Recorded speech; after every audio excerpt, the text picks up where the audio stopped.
Okay. Hi, everyone. Welcome.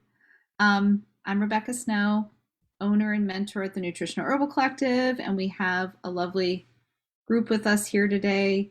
Emily, Anna, and Leticia. Emily's in DC. Leticia and Anna are in California, currently working on their internship hours. So we're all going to chat about internship hours today. Just a brief overview. Most of our interns at the Nutritional Herbal Collective are working on getting their CNS internship hours. And the CNS and BCNS and the American Nutrition Association, they require 1,000 supervised hours. Some people have hours from their graduate degree program and some people don't. And the CNS does recommend working with a number of different supervisors. We have 3 supervisors currently at the Nutritional Herbal Collective. We're actually in the process of hiring a 4th, which we're super excited about. And around those hours, you can get up to 250 observational hours, which could be shadowing or working on other people's cases, assisting somebody else with their practice. But at least 750 of your hours have to be direct, indirect, which is working on your own projects, educational in nature or clinical in nature. And it is a little daunting at first. So we wanted to break it down, just get some insights from current nutrition interns, how it's going for you getting your hours. So I'd love to throw it out there. Welcome, everybody. Thanks for being here with us on West Coast time. I know it's 8 a.m. there in California. So I'd love to hear from you all. Like, what projects are you doing for hours these days? Okay, right now I am working on, I am developing a program. I call it 8-week wellness educational program. And I'm working on it and developing the handout, the tools that I am going to present to this particular group. I will be doing this at the university, and it will be just educational, and I will include one dietary analysis for each participant. So far, I have 10 participants, and I will begin the program in July. And this gives me a great opportunity to accumulate hours because I have to develop each chapter of the program.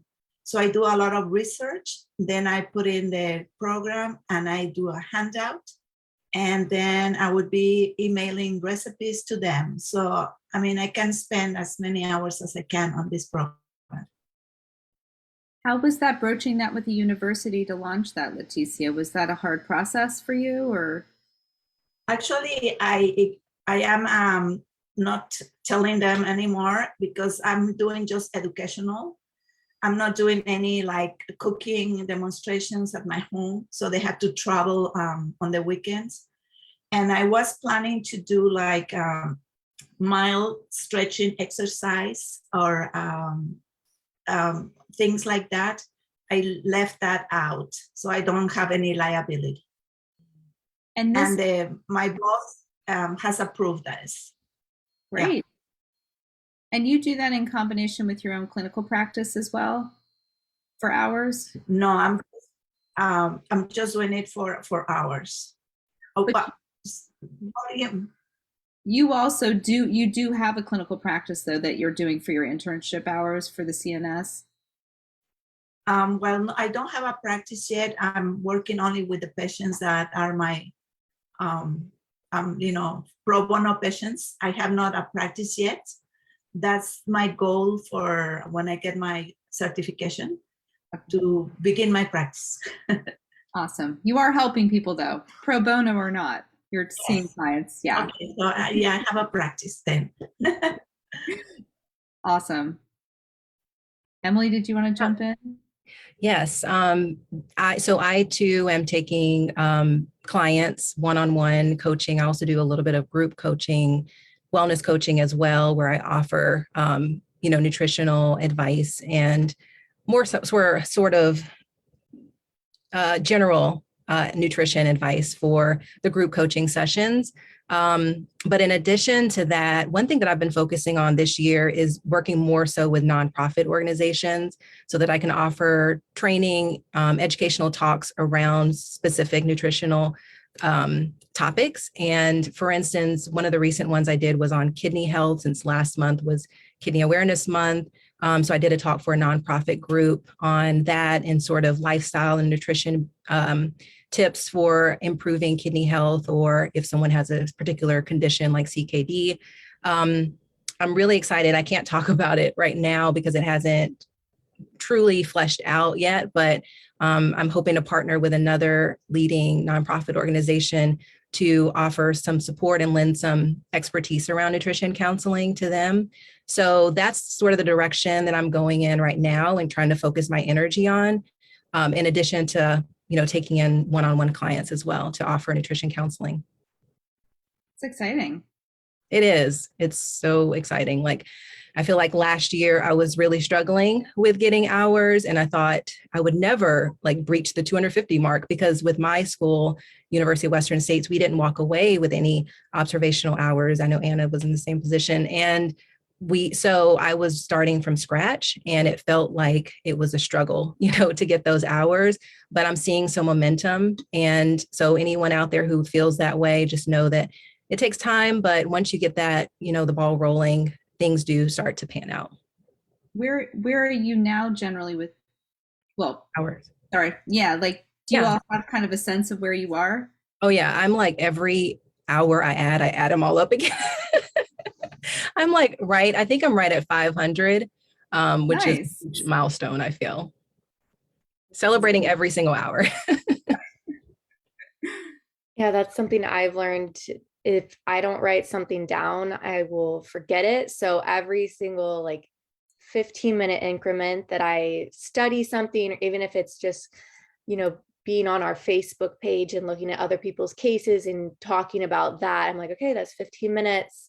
Because I know in the beginning I wasn't tracking all of that, and I don't know how many hours I missed out on. So that is definitely something I recommend, is just every single little thing is keeping track of it.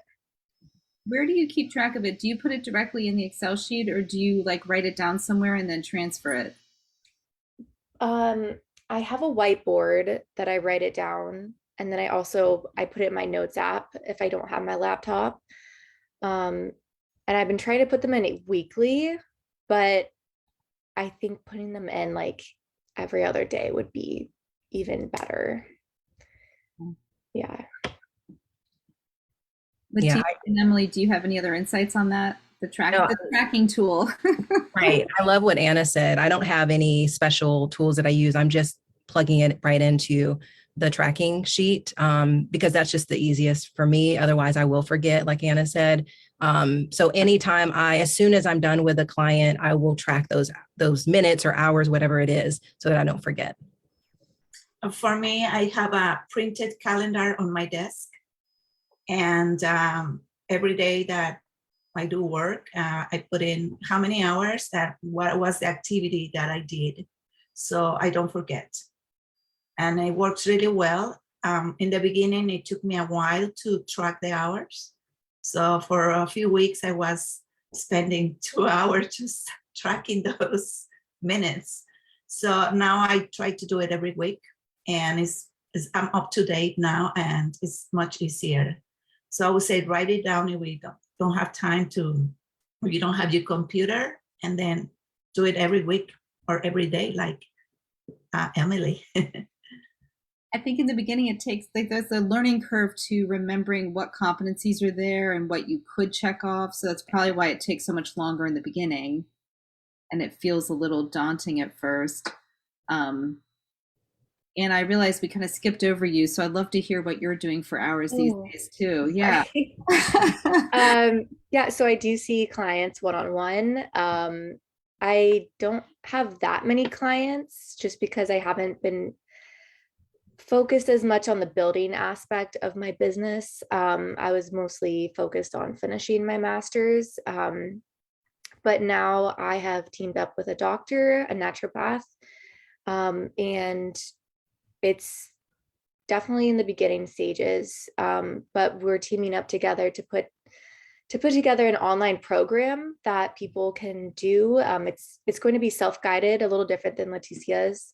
They'll take like a quiz in the beginning to kind of assess their help or kind of shine a light on where they need help, and then go throughout the course and do the quiz again to see, what differences they notice, and then leave them with like, okay, well, do I feel like I need more in-depth help from Anna or Dr. Soni, or do I want to do another like self-guided course?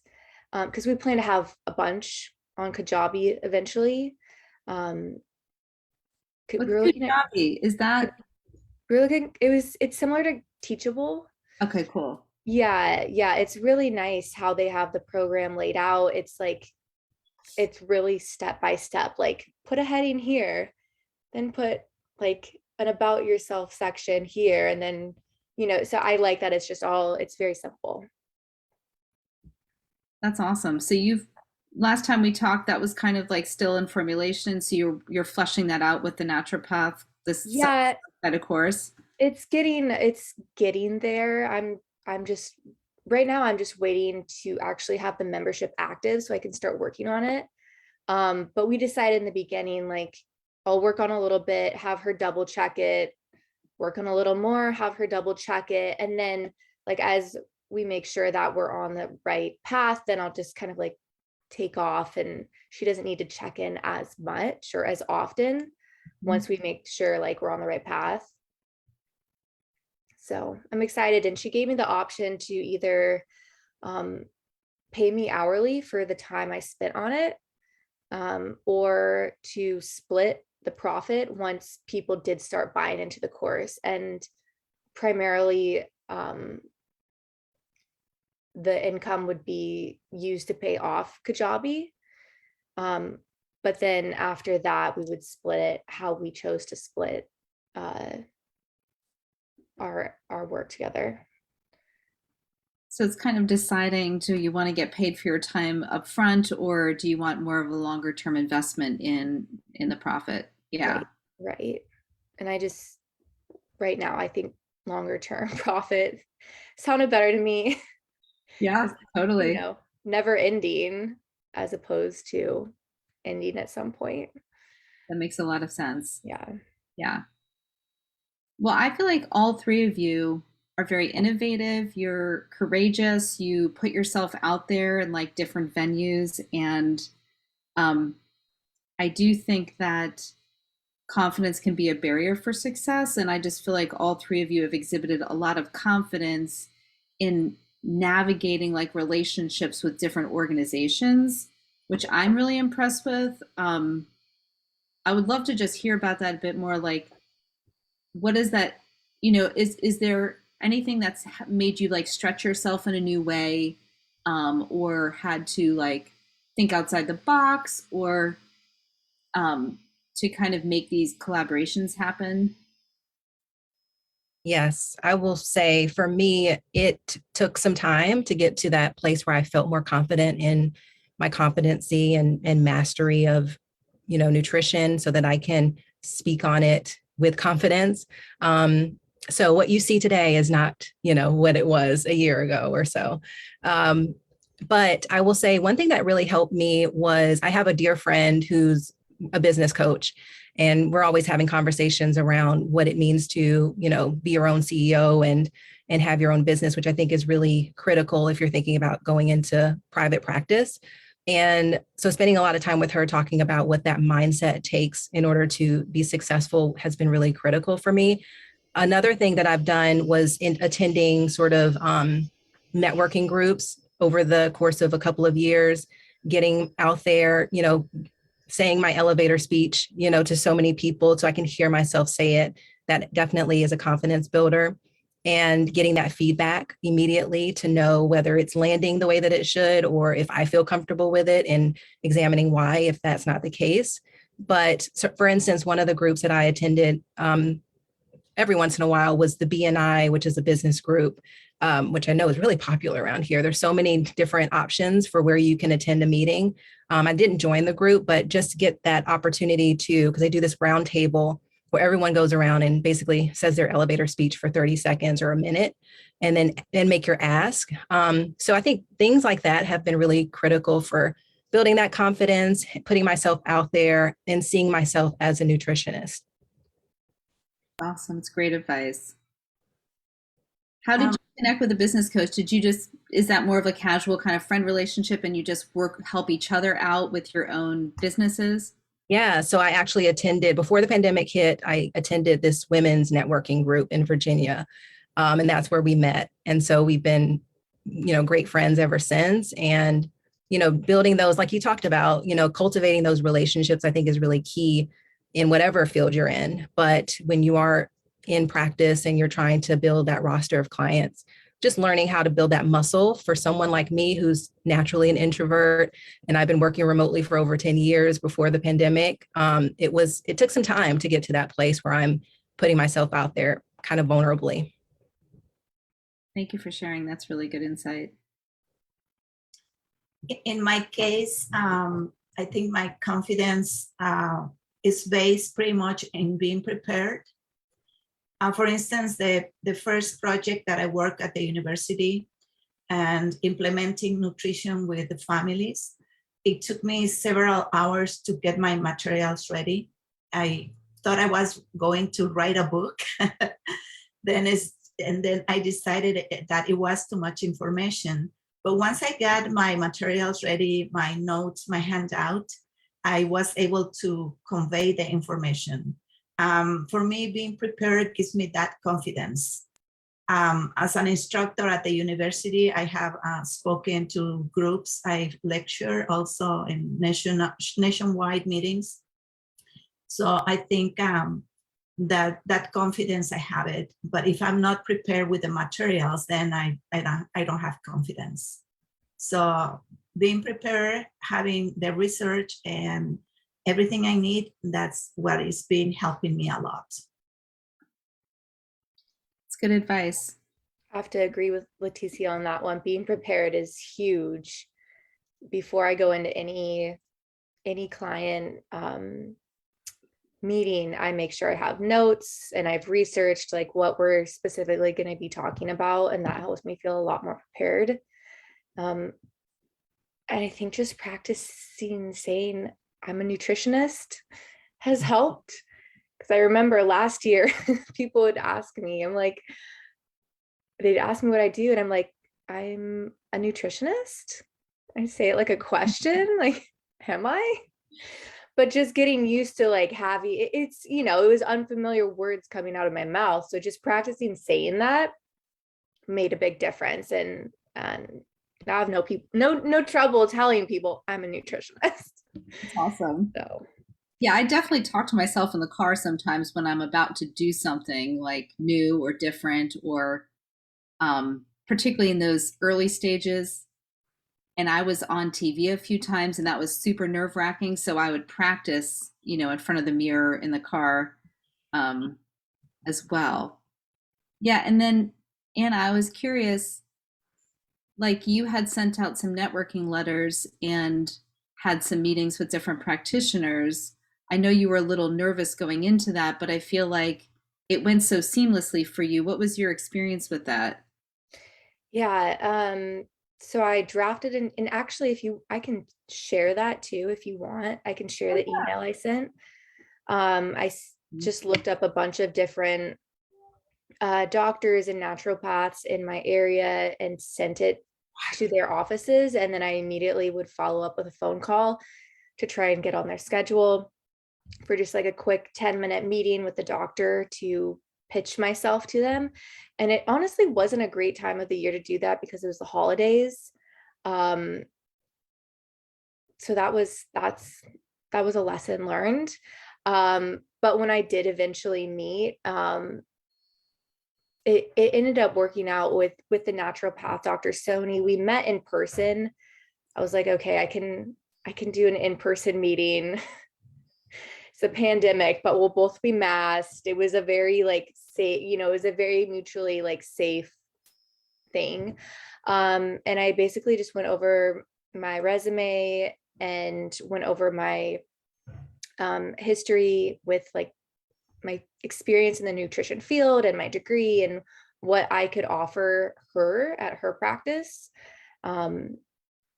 Yeah, and she actually had been in the market for hiring someone because she had just left a practice earlier that year and ventured out on her own, and her practice was so busy and she was so just overloaded with clients that she was looking for help, and she eventually wanted to expand her business. So it was like very serendipitous that it worked out with her that way. So I'm excited. I'm happy. We have a great relationship. She's helping me build my practice, and I've had a couple of clients referred from her. So far it's good, but I realized too, I can't fully just rely on someone else to build my client base. So that's been something I'm focusing on more now, is doing things that can promote myself as well. That makes a lot of sense. I remember when I was working with a doctor in his practice,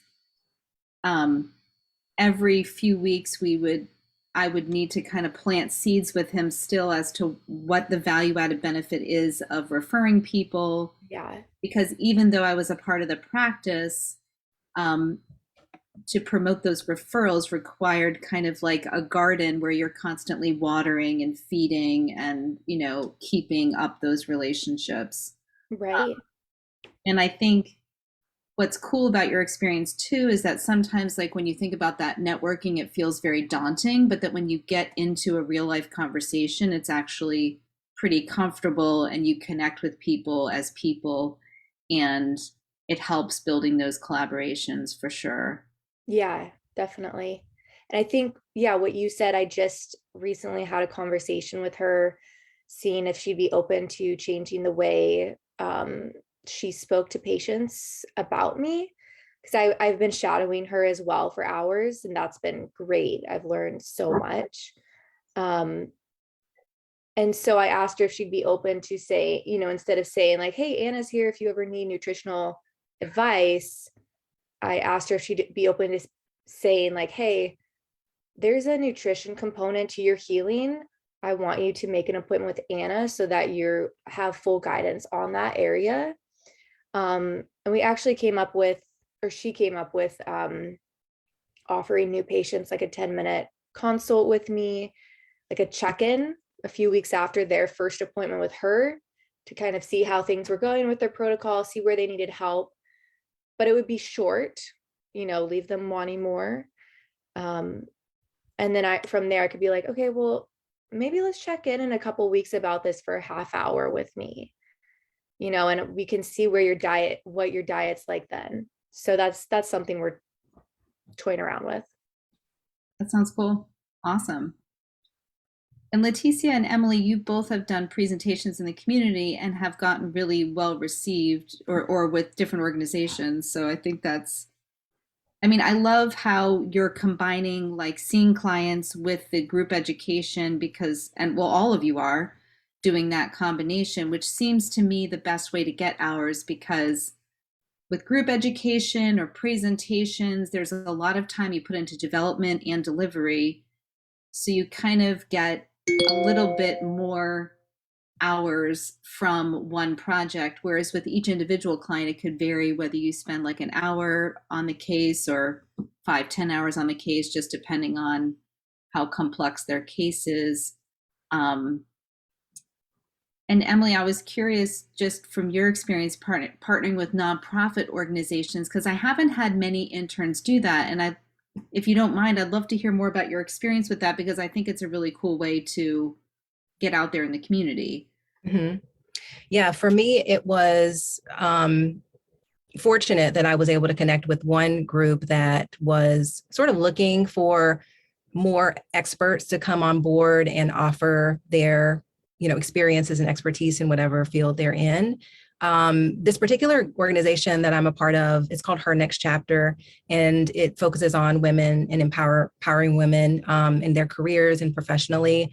But it almost has like a social media aspect of it as well, and they have their own proprietary platform that they're using. So on that platform, I'm able to, engage with people, but also present these talks to them as well. So that kind of, I would say, fell in my lap. But honestly, that's what kind of got me thinking there is an opportunity here to do more of this type of work with other nonprofit organizations. So the more recent partnership that I'm referring to that I can't really talk about, I actually connected with someone on LinkedIn who is a part of this organization, and we spoke. And the more she learned about the work that I'm doing and the things that I've done in the past, she saw some synergy there and some alignment with what they're trying to do within their organization. So she felt like it was a really good fit. So obviously I'm going to seize that opportunity, but it did take some initiative on my part to do the reaching out. And honestly, when I reached out to her via LinkedIn, there was no agenda attached to it. I wasn't looking for opportunities. I was just actually just saying thank you for all the hard work you guys are doing in this field. But, it worked out. So I think, when you're preparing yourself, like what Leticia and Anna talked about, the opportunities do come, but you have to be ready. I think in a year ago, 2 years ago, I certainly wasn't in a position to do this, but because I've been doing the work and, getting these hours, I think the right time came. And so that's how it worked out. And I have a feeling it didn't land in your lap because you've been working at this for a number of years. And just like with the networking events you've done and the connections you've made, I kind of feel like there's an energetic aspect to it. Like we put all this energy out there and then things come back from it. So I agree. I think if we're just sitting in our room, like researching nutrition days on end, nothing's going to fall in our lap. So it does require us to put ourselves out there in some form. So I think it's probably, you're harvesting the rewards of your, a few years of putting yourself out there. Thank you. I appreciate that, Rebecca. Yeah. And then Leticia, I just also, I want to echo the preparedness you've had with the university projects that you've done educating families. I think that going into that project, you kind of had no idea what to expect, and the results were pretty fabulous. And it ended up, how many hours do you think that project was for you? Because it was really a very large project that you put together for the university. Yes, it was a big project, but I don't know the hours. I mean, I can track them in my calendar, but I did a lot of research to try to come up with what, aspects of nutrition combine or that influence dental decay. So I could have written a lot of information, but the more I did, the more confused I was. But suddenly it was like a little light. It hit me. It's like, oh, ding. And once I knew what I had to do, everything went so smooth. I don't have exactly how many hours on the project, but on patients, I spend 3 to 4 hours every week working with 3 or 4 families. And I did that for about 6 months with a break in between. I think that was a very successful project, and they want me to use that project in the university with all the departments. I'm working only with pediatric dentistry. So I told them that it's a project that I will consider once I get my certification. I don't want to spend more time on that because there are other aspects that I need to learn and to practice and continue to accumulate hours.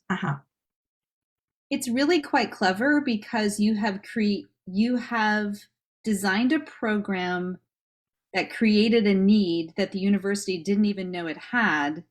And now your services are going to be more sought after. So once you're credentialed, you can leverage that potentially to a more a paid position or more remuneration for what you've created.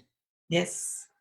See, Yeah. that is so cool because as a functional integrative nutritionist, and Leticia and Anna can call themselves a nutritionist because they're in California. Emily's in DC, so she can't call herself a nutritionist yet, but one day she will be a nutritionist by title. In this field, there's not always like a well-paved road, as we all know. So I kind of envision it's like we're like taking the machete and, whacking back the weeds as we're creating trails in your different arenas. I think all of you have done that, which is amazing. And I'll only take a few minutes more of everybody's time. I would love to just hear from each of you any advice you have for somebody starting out with getting their CNS hours. Anything you think would be useful to somebody who's new. I would say when I started working with patients, I reached out to my family members. So pretty much most of my patients are family members. And so since I didn't have much confidence in beginning working with clients, I decided that working with my sister and my brother-in-law would be a nice beginning. And actually that has been working really great because I've learned a lot and I have built my confidence. And it's a good way to begin if you want to accumulate hours and start working with patients. When I work with a given type of condition, for instance, I had a patient that had lung fibrosis, and I wasn't familiar with the condition, so I did research to become familiar and with the pathophysiology and also the nutrition aspect. So that's a way to begin, excuse me, to begin accumulating hours and building confidence and start working with clients. Also, I think that my charts or my sub notes sometimes are too long. I think they're very complete and you can spend a lot of time on that, accumulating hours. Then eventually you will learn. I am going to learn to be more specific and maybe more concise. So that's what I recommend. And for pro bono clients, I think it's good to limit how many you take, how long you take them for, and because essentially all of you are at a place where you can easily start charging if you choose to do so, because your time is valuable, your education is valuable, and you are, well prepared to run a business / clinical practice. And I think it is a good suggestion for sure. And a lot of people do that. It's a good way to build confidence in the beginning. So that's a great suggestion. Yeah. Thank you. I wanted to build on what you just said, Rebecca, is boundaries. Make sure you have them established, or at least think about them in the beginning and stick to them. When it comes to clients, or if you decide to treat family members or friends, pro bono clients, how long you'll see them for, et cetera, et cetera. And then, like I said earlier, just make sure you track every single hour. Don't say, oh, I'll track it tomorrow. No, write it down like as soon as you do it. So quick question. How long do you think it takes you every week to track hours? Like the tracking of hours, is that like an hour a week, 2 hours a week? What do you? Maybe like a half hour. Okay. So not. Yeah, not terrible, but okay. Not a lot of joy either. It does feel great to be like, okay, yes, now I'm at this point. So it is good to see them visually. The results are nice, but the process is a little challenging. Yeah. Yeah. Mm-hmm. Yeah, I will. Great advice. To add to that, I think the advice that I would give would be coming from my experience as a career changer. I know how easy it is to come into this career feeling inadequate, as if you don't have any value to bring or expertise. And I wish, and I did have people telling me and reminding me, Emily, you have over a decade of experience here, and you have over a decade of experience with your own health challenges and overcoming them and learning what your body needed. You're bringing all of that experience and expertise to bear when you're working with clients. And I think it's just really important, to your point about confidence, to know that this is the lane that you are in for a reason, and don't discount the experience that you bring to the table for anything. And it goes to that point about charging for your services, knowing your value. Don't give too much away, and know your worth. That's what I would say. Amazing. Can I add on one more thing? No, you can't. No, I'm just joking. Okay, bye. I think Emily might have similar thoughts on this as I do. If you're a UWS student, I highly suggest doing one of the elective courses where you can start to get clinical hours. I think that would have been really helpful in multiple arenas, coming in with hours, coming in with more confidence, and yeah, just confidence in myself, my knowledge. Yeah. They're starting to do some hours at UWS with the elective courses. Is that the situation, Anna? Okay. Yeah, it was an option, and it was like similar to like working with you. Like you have to go out on your own, find a practitioner to shadow, or get hours or supervise you, etc. But I think it should be a requirement, honestly, because it's totally different than what I don't know what I had imagined. But yeah, I think I would have felt a lot more confident coming into this had I had some more experience under my belt. I agree with Anna. I am also, I graduated from UWS. Oh, wow. I got 3 UWS alumni. And that was a big aspect that I have mentioned to Rebecca, coming with like pretty much no clinical experience. It was a big issue for me. I think that will be I agree with Anna. It's a great advice to try to, I think it's an internship or mentorship that they have the opportunity to do. I think that'll be great. And as Anna mentioned, if I had done that, it would have been a different picture. However, working with Rebecca, Sonia, and Kate in this path for me has been priceless. It is priceless, and under their direction, accumulating hours and learning and building confidence, it's just been the best. So thank you, Rebecca. Thank you. Thank you all for your time. I really appreciate it. It's been wonderful chatting with you. I love your insights. I feel inspired. And I know you've inspired others. I think you are all awesome, and keep doing the work that you're doing. And I will maybe see you tonight at the supplements group meeting. I will be there. I'll be there. Okay, cool. Have a good rest of your day, everybody. Thank you. Thank you. Bye. Take care.